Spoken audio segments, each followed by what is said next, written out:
How many of you had one of these today? Like legitimately. How many of you are like, nope, I needed my umbrella today, so you got your umbrella? Some of you, maybe I'm the only one. All right, a couple of you. Be honest. How many of you that had an umbrella, how many of your umbrellas were in the trunk of your car? Yeah, there's my people. Yeah, we have a lot in common. Because it's like, do you have an umbrella? Sure do. In the back of my car, right? An umbrella tells a lot about a person. It tells a lot about the preparation that person does. It tells you a lot if that person values being prepared or not. Because there's a couple type of people in regards to umbrellas. You have the one person that I am one of those where, sure, I keep an umbrella with me in the trunk of my car. And so that way when it rains, I'm soaking wet by the time I find my umbrella. So that's me. I like the thought, I like the idea of being prepared, but truth be told, I'm usually not that prepared. Some of you are just like, it's just rain. I'm not going to melt. I don't need no stinking umbrella. That's some of you where you're just like, I'll be fine. I'll figure it out. I've made it this long without an umbrella. I'm not going to start using an umbrella now. So you think you are just fine without being prepared. You can push through anything that the storm and the weather throws at you. But then there's a few of you, and man, this few of you, I commend. You are the prepared. Like, you don't just have an umbrella somewhere in the house that you need to go find when it's time to actually get the umbrella. That's also some of you. You lose it, you find it, you lose it, you find it. But some of you are the prepared ones that have an umbrella and it stays in the front of your car all the time. 100% of the time. I'm seeing heads turn, like you know who those people are. They're always prepared. They don't know if it's going to rain or not. Doesn't matter if they know, because they are ready for when it decides to rain. You are prepared. You are ready. You don't know when, but you know at some point it will. And because of that, you are always prepared for whatever storms and rain may come. You are prepared. Now, I want us to flip that and think through, how are you prepared in regards to your faith and the storms of life? Let me say that again. In regards to your spiritual life, in regards to your faith, how prepared are you for when the storms roll in? Are you somebody that just thinks, nah, I can just figure it out, I'll make it through?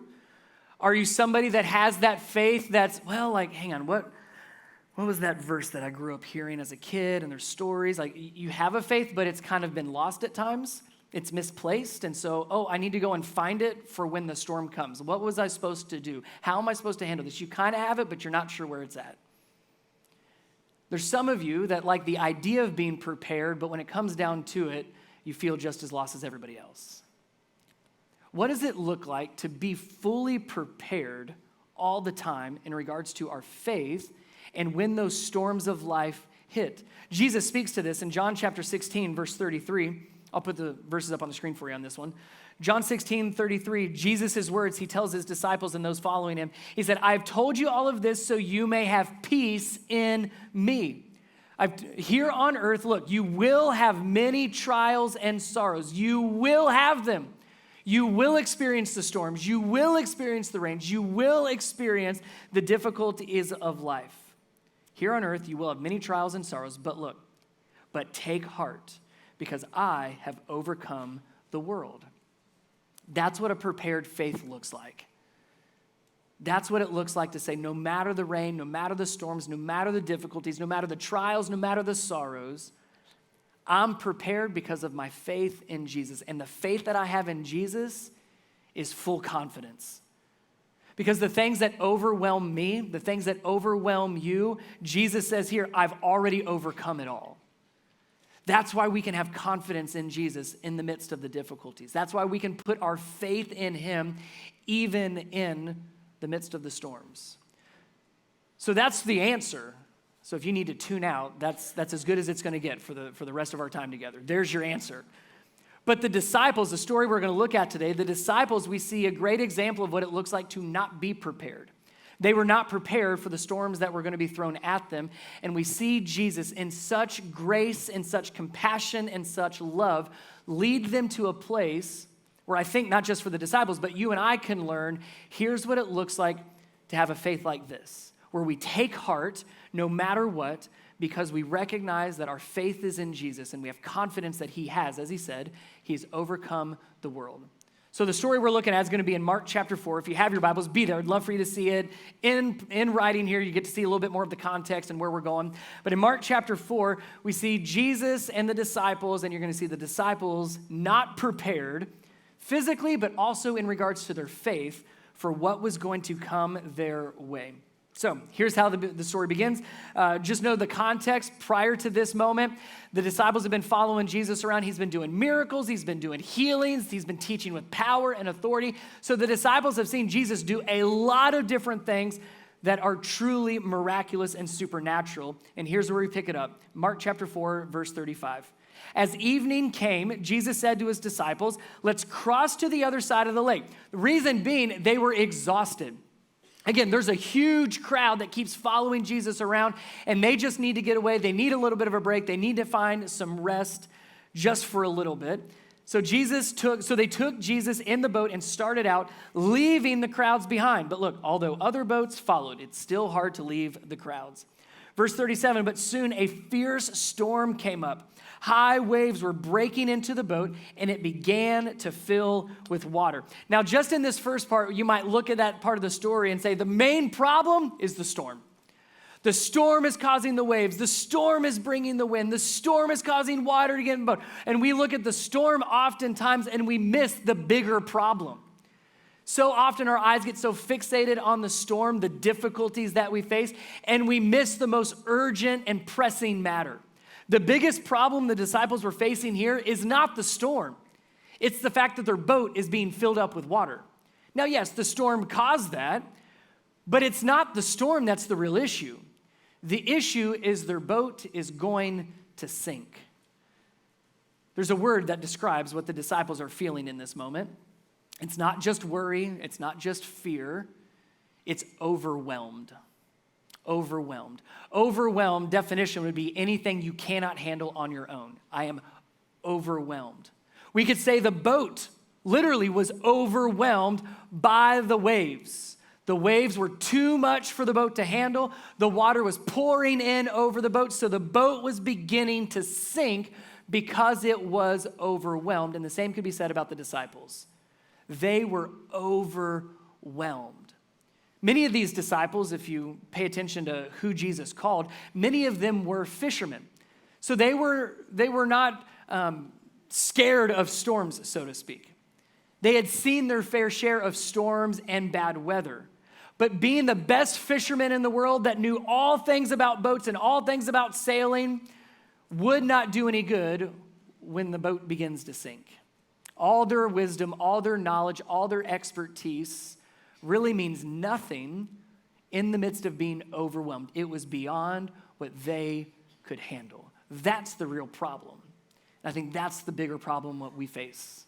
We go through difficulties. We go through storms of life. We go through seasons of up and down. But when we are overwhelmed and it feels like we're about to drown and we feel like we're about to sink, we feel helpless. And if we're not careful, that will lead to feelings of being hopeless, where there's nothing else I can do. There's no way out of this. The feeling of helplessness, hopelessness, and being overwhelmed. Quick side note here. I don't want us to miss this. Did you notice who led them into the storm? Whose idea was it to get in the boat and cross the lake? Do you remember? Whose was it? Jesus' idea. Can we agree that Jesus is fully God and fully man? Can we agree on that? Yes, 100% both. From that statement, can we agree that Jesus would have known what was about to take place? Was he aware the storm would come? I would say yes. If you're fully God, you know things that only God knows. So that leaves us with an interesting question. Why did Jesus allow his disciples and himself to get into a boat and sail right into a terrible storm that threatened their lives? It's a hard one, isn't it? I don't have a great answer for you. I'm just posing the question. And so often we get stuck with that question. Well, Jesus, why would you allow this to happen? And why would you leave this here? And why, in my opinion, in my personal life, and if I've had the privilege of walking alongside other people that have gone through horrible things in their life, asking the question why doesn't really help, because it never gives us an answer that satisfies. So could I suggest asking two different questions? what questions and how questions. Instead of, God, why are you allowing this to happen? Could we ask God, what are you trying to teach me? That's helpful. Instead of, God, why aren't you intervening the way that I want you to intervene? God, how are you going to use this situation to deepen and strengthen my faith? God, how do you want to use me to help other people that are going through this? God, what are you trying to show me? God, what do you want to change in me? All of a sudden, the what and the how questions begin to change our focus very differently than how the why questions do. Now, let me say this. Not every storm that you sail through in life is because Jesus led you there. Not the case at all. Sometimes it's just our bad decisions, and there are consequences to our decisions. Sometimes it's the sin and the consequence of other people that now are affecting us. Other people's sin has a drastic impact on the people around us. We live in a broken, sinful, fallen world. So yes, life is going to happen, which means sin is real and is devastating. But yes, sometimes Jesus says, I'm going to lead you into a storm. And I'm going to lead you into the sense of being overwhelmed. Have you ever heard the phrase that God won't give you more than you can handle? Have you heard that? Complete garbage. That's not true at all. Please don't believe that. Because if that's true, then this wouldn't have happened. We do get overwhelmed. But God won't give you more than He can handle. Let's be honest for a second. If God didn't give you more than you could handle, why would you need God? It's the moment you're overwhelmed that you say, I can't do this, God, I do need you, then He's right there to help you. So, yes, we're sometimes overwhelmed, and yes, sometimes He leads us there. But as we're going to see, Jesus is right there. Verse 38, here's the scene as it unfolds. Verse 38, Jesus was sleeping at the back of the boat with his head on a cushion. What a great picture. Wind, waves, sinking boat, Jesus asleep. The disciples woke him up shouting, as any of us would. They woke up shouting, Teacher, don't you care that we're going to drown? Man, we got to talk about this question because we ask this in our own way all the time. First thing to note, what did they call Jesus when they woke him up shouting? They called him Teacher. Pay attention to that. We're going to come back to it and talk about it at the very end. It's super important. They call him Teacher, and then they ask the age-old question, don't you even care? Don't you see what I'm going through? Don't you see that I'm about to sink? Don't you see that my life is in jeopardy? And why aren't you doing anything? The disciples could have asked this question in two ways. They could have asked it in the way of, Jesus, why aren't you awake? How could you possibly sleep through this? We're freaking out. Why aren't you freaking out? The other way they could have asked this question is, Jesus, you're not helping. We're trying to save ourselves. It's not looking very good. So why aren't you doing something? Either way, however they ask the question, it comes down to what we ask him often. Don't you even care? Don't you see what I'm going through? Don't you see where you've led us?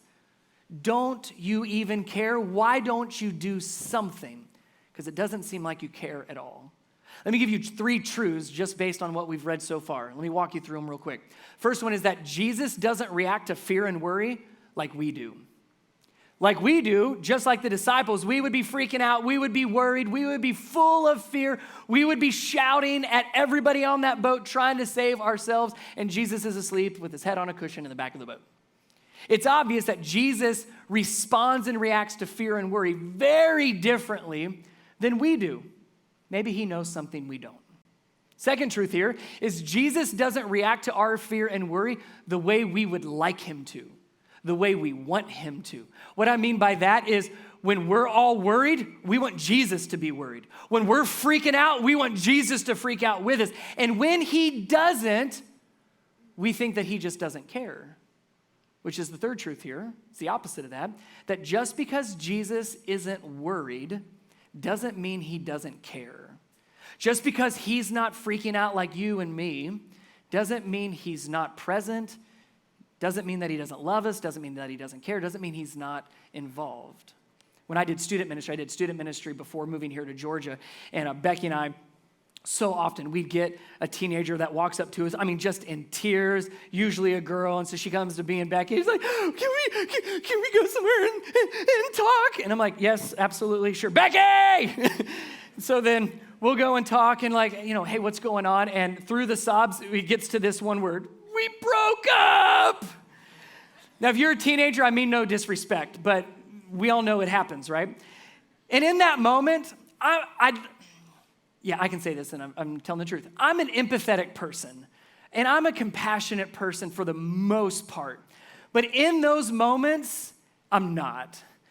Because I'm looking at this girl who would say like her life is over, and Becky's doing the sweet thing. Oh, it'll be okay. Like he probably, And I'm over here like, what's the problem? What are we talking about? But it's like, your life's not over. It's gonna be fine. You ready? There's some pizza out in the lobby. You wanna go get something to eat? Let's go.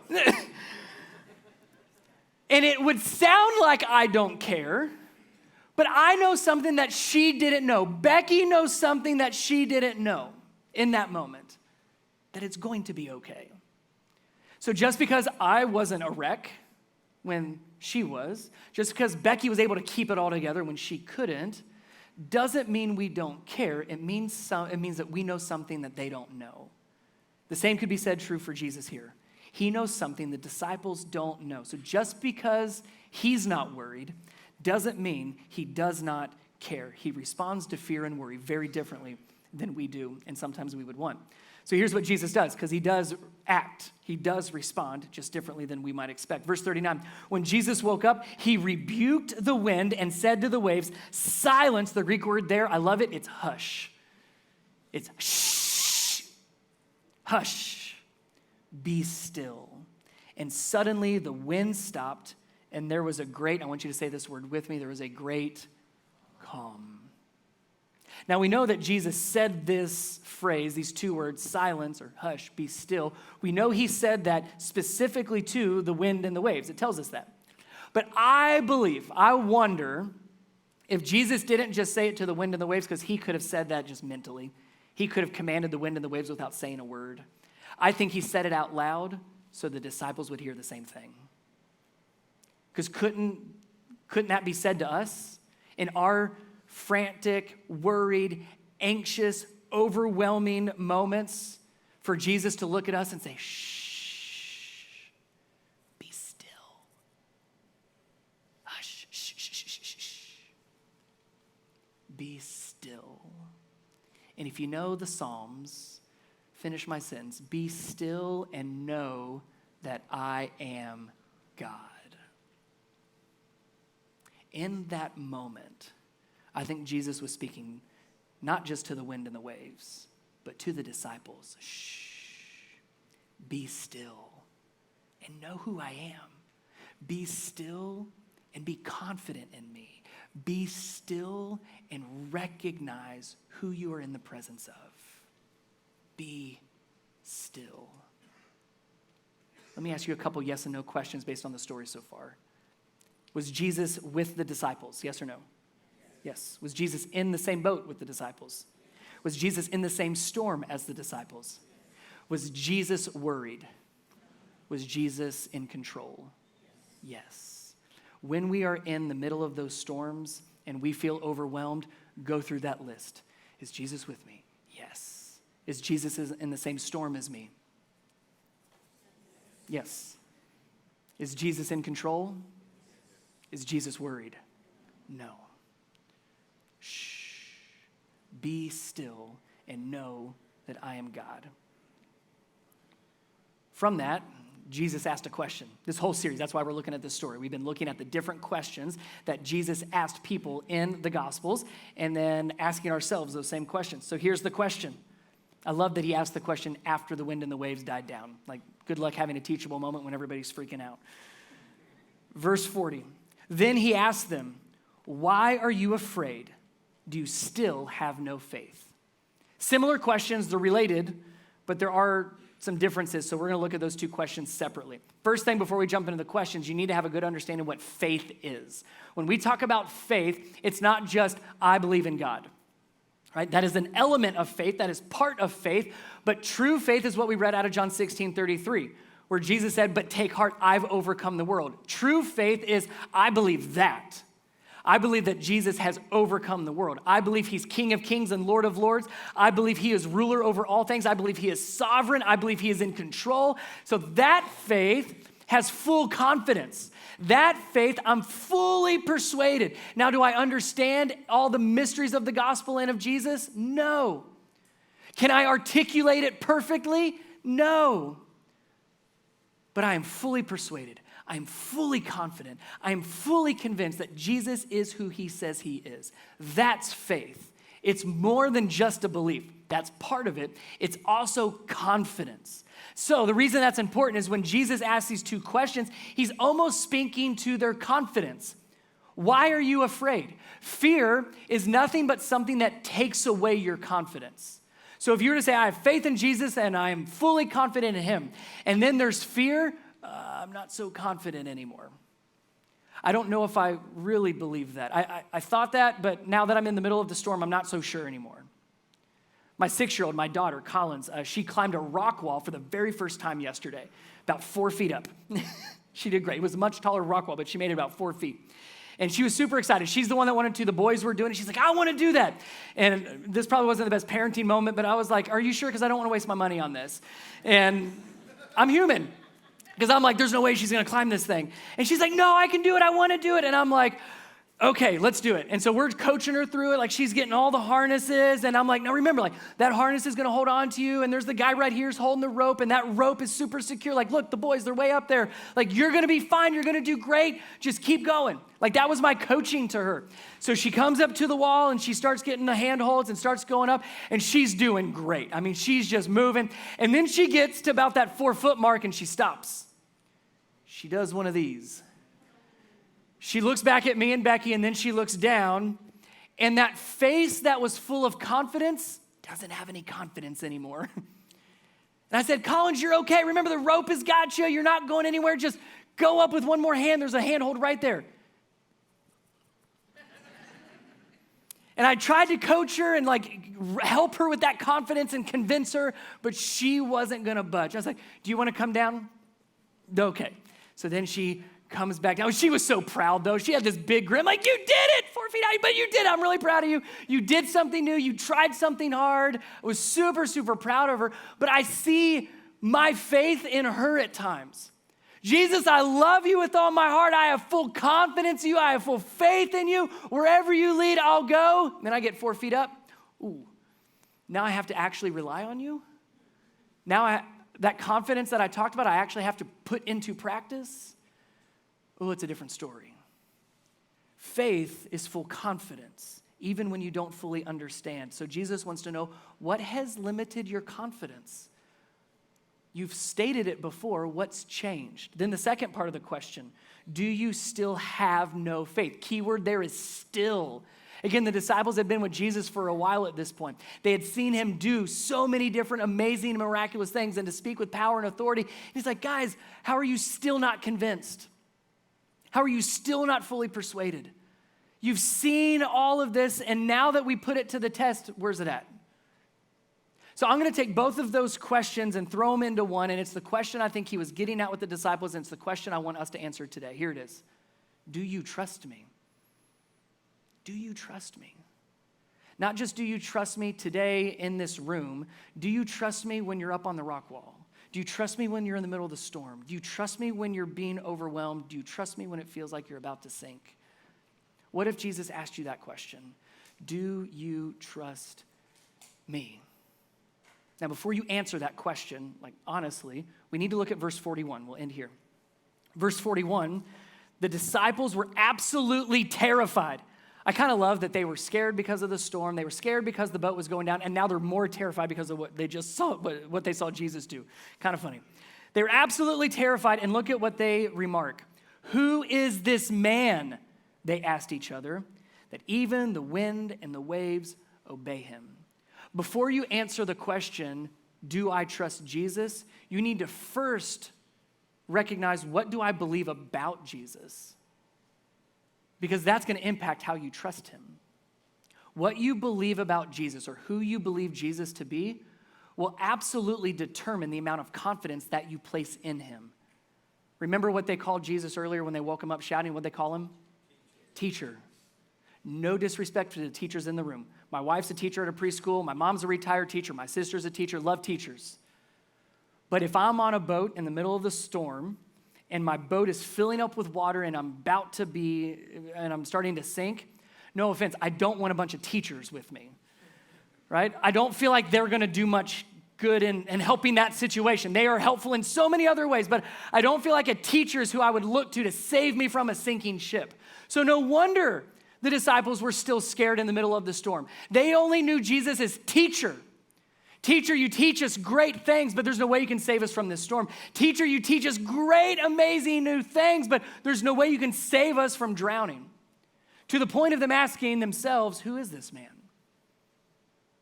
Who you believe Jesus to be will determine the confidence you have in him. And if he's just teacher, you're not going to place full confidence in him. If he's just a good man that did good things, you're not going to place your full confidence in him. If he's just a good religious idea, you're not going to put your full confidence in him. To the wind and the waves, Jesus was Lord, and they obeyed. To the disciples, he was teacher, and they were afraid. So to you and to me, who do you believe Jesus to be? And do you trust him? No matter the boat, no matter the storm, no matter what's currently overwhelming you, do you trust him as Jesus, as King of Kings and Lord of Lords, creator of all, sovereign over all things, ruler over the heavens and the earth, and my Savior and your Savior? Do you trust him? We're going to do something a little bit different in how we're going to end today. So I need you to get comfortable. Move around if you need to. What I need you to do is begin to think about either your current storm that you're in. Maybe you resonate very, very much so with the disciples of feeling overwhelmed and this is way much more than I can handle. If that's you, then hold on to that. If you're not currently in a storm, know that you will be one day. And I would encourage you to listen in this moment and focus on what it looks like to be prepared for when it comes. Because we will have storms in life. How will your faith be prepared for when it happens? So what I'm going to do is I'm going to read some scriptures over you. These scriptures are very meaningful to me. I call these my umbrella verses. Just like an umbrella, you use it when it rains. These are my verses when it pours. These are my verses when I feel overwhelmed. These are my verses when I say, Jesus, that faith that I've put in you is going to be put to the test in this moment. So listen to these. Let them wash over you. Let them go to the depths of your soul. Maybe in the situation you're in today, or let them prepare you for the storm that might be brewing. Psalm 91:2. This I declare about the Lord. He alone is my refuge, my place of safety. He is my God, and I trust him. Psalm 144, the first part of verse 2. He is my loving ally and my fortress, my tower of safety, my rescuer. He is my shield, and I take refuge in him. Psalm 62, 5 and 6. Let all that I am wait quietly before God, for my hope is in him. He alone is my rock and my salvation, my fortress where I will not be shaken. Psalm 62, verse 8. O my people, trust in him at all times. Pour out your heart to him, for our God is our refuge. Psalm 27, verse 1. The Lord is my light and my salvation, so why should I be afraid? The Lord is my fortress, protecting me from danger, so why should I tremble? 1 John chapter 5, verses 4 and 5. For every child of God defeats this evil world, and we will achieve this victory through our faith. And who can win this battle against the world? Only those who believe that Jesus is the Son of God. Shh. Be still and know who he is. And then there was a great calm. In our lives, that doesn't mean the storm goes away. It means we make it through it. Prepare your heart prepare your faith for the storms of this life that Jesus might actually be the one leading you into, to strengthen and deepen and storm-proof your faith. But first, be still. Know who he is and put your trust in him. As we sing this last song, I'd encourage you to just sit for a minute. Be still for a moment. And just because he's not worried doesn't mean he doesn't care.